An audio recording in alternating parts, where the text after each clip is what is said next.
Hello and welcome everybody to another episode of Books and Bytes. Today, we're diving into a book that's considered a landmark in understanding how science works. Oh, absolutely. The Structure of Scientific Revolutions by Thomas Kuhn. Yeah. It was published in 1962. hmm And it really challenges, I think, some of our assumptions about science as this sort of like linear progression. It does. And instead shows us a field that's punctuated by these massive shifts in thinking that Kuhn calls paradigm shifts. Yeah, and it's not just adding new facts. It's Mhm. completely changing the framework through which we understand the world. Right. So before we get into the specifics, can you give us kind of a quick overview of the main themes that the book explores? Absolutely. So, at its heart, the structure of scientific revolutions argues that science progresses through these cyclical phases. So, you have periods of what Kuhn calls normal science, where researchers are working within an established paradigm, Okay. solving puzzles, refining existing theories, but then anomalies arise. Observations that don't quite fit the mold, and these kind of build up, leading to a crisis where the old paradigm is questioned. Right. And ultimately, a new one emerges that better accounts for the available evidence. Okay. That makes sense. But it also raises a lot of questions. Sure. Like, what exactly is a paradigm? Yeah. And how does it influence scientific work? So I guess that's where we'll start unpacking Kuhn's ideas today. Absolutely. So really just starting with that basic question, what is a paradigm? Yeah, a paradigm is more than just a theory. It's like a mental map that guides an entire scientific community. So think of it as a set of shared assumptions, methods, values that determine what questions are worth asking, what evidence is considered valid, and even what solutions are considered acceptable. You know, that idea of a mental map really resonates with me. It's like when you learn a new skill, right? Right. At first, you're just kind of fumbling around, but as you gain experience, you develop a framework Yeah. for understanding and approaching problems in that domain. Exactly. And just like with learning a new skill, Kuhn argues that paradigms are learned through practice, Okay. through immersing oneself in the traditions and techniques of a particular scientific field. Interesting. He uses this example of students struggling with problems at the end of a textbook chapter. Right. They may understand the concepts in isolation, but they haven't yet learned to see the problems in the right way, Uh-huh. the way that aligns with the established paradigm. So for Kuhn, paradigms aren't just about abstract knowledge. No. They shape the way scientists actually see the world. That's right. It's not just what you know.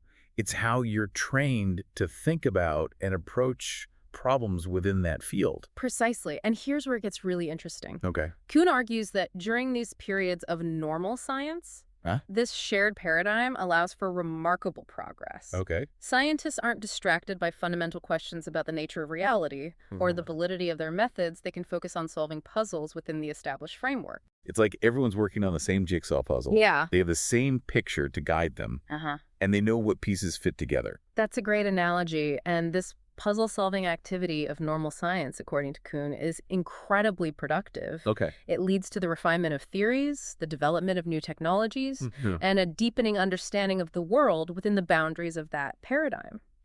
But as you mentioned earlier, this period of stability doesn't last forever, right? Right. Anomalies eventually arise Yes. that challenge the existing paradigm. Uh-huh. So I'm curious, how does Kuhn explain the emergence of these anomalies? Well, apparently, Kuhn makes this fascinating argument. He says anomalies are almost inevitable. Okay. It's not that the old paradigm is wrong, but rather that it has limits. Okay. Think about a map. Okay. It's a useful tool for navigating, but it can't possibly represent every detail of the terrain. So as scientists kind of explore the boundaries of their knowledge, they inevitably encounter things that don't quite fit the existing map. Exactly. And what makes this even more interesting is that normal science, even though it's focused on working within the paradigm, actually makes those anomalies more likely to be noticed. Okay. The more precise and refined a paradigm becomes, the more sensitive it is to anything that deviates from the norm. That makes sense. It's like the more you zoom in on a map, Right. the more likely you are to notice those tiny discrepancies between the map and the actual landscape. Exactly. But I imagine it must be unsettling for scientists to encounter these anomalies. Oh, yeah. After all, they've built their careers on this particular way of seeing the world. You're right. It can be deeply unsettling. Kuhn talks about how scientists initially resist anomalies. Okay. They try to explain them away or even just dismiss them as experimental errors. Right. He relates this compelling psychological experiment where people were shown playing cards, Okay. but the playing cards had anomalous colors like a red six of spades. Wow. And people literally struggled to see what was right in front of them because it didn't fit their expectations. That's incredible. Yeah. So Kuhn is suggesting that scientists experience a similar kind of cognitive dissonance Yes. when confronted with evidence that contradicts their deeply held beliefs. Precisely. And this resistance isn't just about stubbornness or ego. Kuhn argues that it's a necessary part of the scientific process. Okay. A paradigm wouldn't be very useful if it was constantly being overturned by every minor anomaly. Right. There needs to be a certain amount of stability and continuity for scientific progress to occur. But what happens when the anomalies start piling up when they can no longer be ignored or explained away? That's when we enter a period of crisis. Right, exactly. The ground starts to shift beneath the feet of the scientific community. Kuhn draws this parallel between scientific revolutions and political revolutions. Okay. Both are driven by the sense that the existing institutions are no longer functioning adequately, that they're unable to address the pressing problems of the time. So this crisis leads to the questioning of the very foundations of the paradigm. It's like the map has become so full of holes and inconsistencies that it's no longer reliable as a guide. Yes, and that's when the stage is set for a paradigm shift. A new way of seeing the world emerges that can better account for the anomalies and offer a more compelling explanation of the available evidence. Kuhn provides some pretty striking examples of these paradigm shifts from the history of science, right? Of course, he talks about the Copernican revolution, Uh-huh. where the Earth-centered view of the universe was replaced by a sun-centered model. Right. And it wasn't just a matter of adding new planets or refining orbital paths. Right. It was a fundamental shift in how humanity understood its place in the cosmos. That's a great example. I remember learning about that in school Yeah. and feeling this sense of awe at how drastically our worldview had changed. Totally. Are there other examples that Kuhn highlights? Definitely. He also discusses the chemical revolution where Lavoisier's work on oxygen overturned the phlogiston theory of combustion. Yeah. Again, a fundamental shift in thinking. And of course, the transition from Newtonian to Einsteinian physics, which completely reshaped our understanding of space, time, and gravity. These examples are helpful in understanding the scale of these paradigm shifts. Yeah. But if these shifts are so radical, so transformative, does that mean that scientists literally see the world differently after a revolution? That's a great question. I mean, do they look at the same data but perceive it in a completely new way? That's precisely what Kuhn argues. He calls this concept incommensurability. Incommensurability. Yeah, it's the idea that scientists working under different paradigms are, in a sense, speaking different languages. Okay. They're not just interpreting the same data differently. The very categories of their experience, the way they conceptualize the world, are fundamentally different. So it's not just about seeing the world through a different lens. It's about having a completely different set of lenses altogether. Exactly. And this concept of incommensurability is one of the most challenging and controversial aspects of Kuhn's work. I can imagine it raises so many questions about the nature of scientific progress, the possibility of objective truth, and even the limits of human understanding. But before we dive into those deeper philosophical questions, Sure. I'd love to explore some specific examples of incommensurability that Kuhn provides. Okay. Can you share a couple that illustrate this idea in a more concrete way? Absolutely. One of the examples Kuhn discusses is the way Aristotle and Galileo viewed a swinging stone. Okay.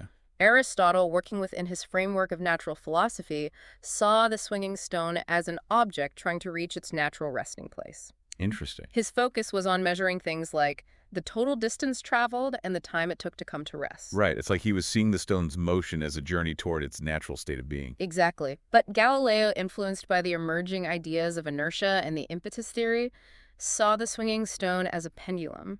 Okay. With a regular repeating motion, his focus was on different measurements, like the weight of the bob, the radius of the swing, and the time per swing. So even though they were observing the same phenomenon, their underlying paradigms led them to focus on different aspects of the stone's motion and to interpret its behavior in completely different ways. Precisely. And this difference wasn't just about interpretation. It was about the very categories they used to understand the world. Okay. For Aristotle, the concept of natural place was central to his understanding of motion. Right. But for Galileo, the concepts of inertia and impetus were more relevant. Okay. It wasn't just a matter of seeing the same thing in a different light. It was about seeing different things altogether. That's fascinating. It makes you realize how deeply our paradigms shape not just our interpretations, but the very way we frame our observations. But if scientists are operating with these incommensurable paradigms, how do they ever communicate with each other? It seems like it would be impossible to even have a productive debate. Yeah, that's a question that Kuhn grapples with in the book. He acknowledges that communication across paradigms can be incredibly difficult. Yeah. He uses this analogy of trying to explain color to someone who has been blind since birth. Okay. The language simply doesn't exist to convey that experience. So how does scientific progress even happen if scientists are essentially trapped in their own conceptual worlds? Kuhn doesn't believe it's quite that dire. He suggests that while perfect communication may be impossible, scientists can still engage in a process of what he calls translation. Translation, like translating between languages. Exactly. It's a process of trying to understand the other paradigm's key concepts, its methods and assumptions, and then finding ways to express those ideas, however imperfectly, in the language of one's own paradigm. That sounds like a tall order. Wouldn't that involve a certain degree of interpretation and maybe even distortion of the original ideas? Absolutely. Kuhn acknowledges that translation is never perfect. There's always a risk of misunderstanding or oversimplification. But he argues that it's still a necessary step in bridging the gap between paradigms. It allows for at least a partial understanding and opens up the possibility for dialogue. So it's through this messy process of translation that scientists can start to see the strengths and weaknesses of each paradigm, and eventually maybe reach some kind of consensus about which one is more compelling. Precisely. And Kuhn points out that paradigm shifts aren't simply about cold, hard logic or empirical evidence. There's a social and psychological dimension at play. Scientists are persuaded by the elegance of a theory, its explanatory power, its potential to open up new avenues of research. It's almost like a conversion experience, isn't it? Yeah, Scientists are not only changing their minds, but they're changing their whole way of seeing the world. that's a great way to put it. And Kuhn emphasizes that these conversions can be influenced by a variety of factors. Such as? Well, including the personality of the scientists, involved the prestige of the institutions where the new paradigm originated, and even the broader social and political climate of the time, he famously wrote. The competition between paradigms is not the sort of battle that can be resolved by proofs. That's quite a statement. It challenges this image of scientists as purely objective, rational beings. It does. Instead, Kuhn seems to be saying that science is a much more human endeavor, Yeah. influenced by all sorts of subjective factors. Exactly, and that's one of the reasons why Kuhn's work has been so influential and so controversial. It forces us to confront the complexities of scientific progress, to acknowledge that it's not a simple march towards truth, but rather a messy, dynamic, and often unpredictable process. So if we take Kuhn's ideas seriously, what does it mean for our understanding of scientific knowledge? If paradigms can shift so dramatically, does that mean that what we consider truth today might be completely overturned tomorrow? That's the question that lingers after reading The Structure of Scientific Revolutions. Kuhn's work doesn't give us easy answers, but it does give us a powerful framework for understanding the nature of science, its strengths, its limitations, and its profound impact on our understanding of the world. Well, I think we've done a pretty thorough deep dive into Kuhn's ideas today. He definitely challenges us to think differently about how science works. And as for the question of whether scientific truths are absolute or provisional, I think that's something each of us needs to grapple with individually. I completely agree. Kuhn's book is an invitation to think critically, to question assumptions, and to appreciate the dynamic and ever-evolving nature of scientific knowledge. And on that note, I want to thank you for joining us on this journey into the structure of scientific revolutions. It's a book that stays with you long after you've finished reading it. Until next time, keep those mental gears turning out.